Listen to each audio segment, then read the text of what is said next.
Amid silence and years of waiting, a miraculous message from heaven was delivered. This story begins with a faithful couple, burdened by the absence of a child in their old age.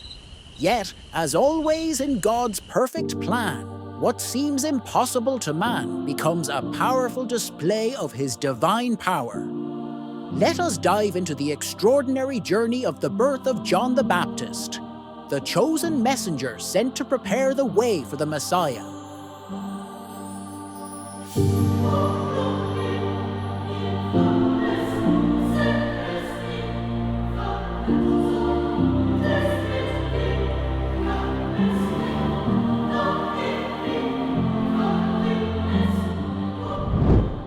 During the reign of King Herod of Judea, there lived a priest named Zechariah.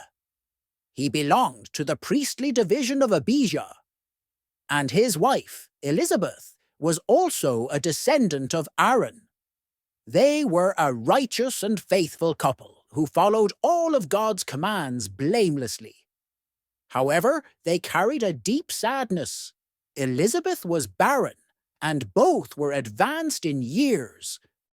One day, as Zechariah was serving as a priest before God, it was his turn to burn incense in the temple. While the people outside prayed, Zechariah entered the holy place to perform his duties. Suddenly, an angel of the Lord appeared to him, standing to the right of the altar of incense. Zechariah was startled and gripped with fear, but the angel said to him, "Do not be afraid, Zechariah, for your prayer has been heard. Your wife Elizabeth will bear you a son, and you are to name him John. He will be a joy and delight to you, and many will rejoice because of his birth." The angel continued, "He will be great in the sight of the Lord. He must never drink wine or strong drink, and he will be filled with the Holy Spirit even from his mother's womb. He will turn many of the people of Israel back to the Lord their God. With the spirit and power of Elijah, he will prepare the way for the Lord." Zechariah was astonished and asked, "How can I be sure of this? I am an old man, and my wife is well along in years." The angel replied, "I am Gabriel. I stand in the presence of God, and I have been sent to speak to you and bring you this good news. But because you did not believe my words, you will be silent and unable to speak until the day these things happen." After Gabriel left, Zechariah emerged from the temple, unable to speak. The people waiting outside realized he must have seen a vision, for he could only communicate through gestures. Soon after, Elizabeth became pregnant, just as the angel had said. She went into seclusion for 5 months, saying, "The Lord has done this for me. He has shown his favor and taken away my disgrace among the people."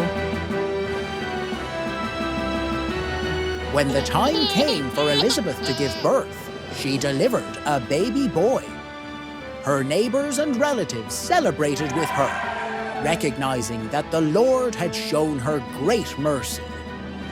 On the 8th day, it was time to circumcise the child, and everyone assumed he would be named Zechariah after his father. But Elizabeth spoke up. "No, he is to be called John." The people were surprised and said, "There is no one among your relatives who has that name." They turned to Zechariah and motioned for his input. Zechariah asked for a writing tablet and wrote, "His name is John." At that very moment, his tongue was loosened and he began to speak, praising God. Everyone who heard about these events was filled with awe and wonder. They asked, "What then will this child become?" For it was clear that the hand of the Lord was with him. Filled with the Holy Spirit, Zechariah prophesied, "Praise be to the Lord, the God of Israel, for he has come to his people and redeemed them. He has raised up a horn of salvation for us, as he promised through his holy prophets long ago. And you, my child, will be called a prophet of the Most High. You will go on before the Lord to prepare the way for him, to give his people knowledge of salvation through the forgiveness of their sins. The child, John, grew and became strong in spirit.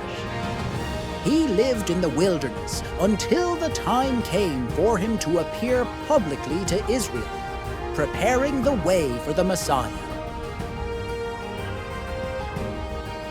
The story of John the Baptist's birth teaches us about God's power that surpasses human limitations, the importance of faith in the face of doubt, and the calling to prepare the way for the Lord in our lives and the lives of others. Okay, that's the video. If friends like this video, don't forget to subscribe, like, comment, and share this video. See you in the next video. Bye-bye.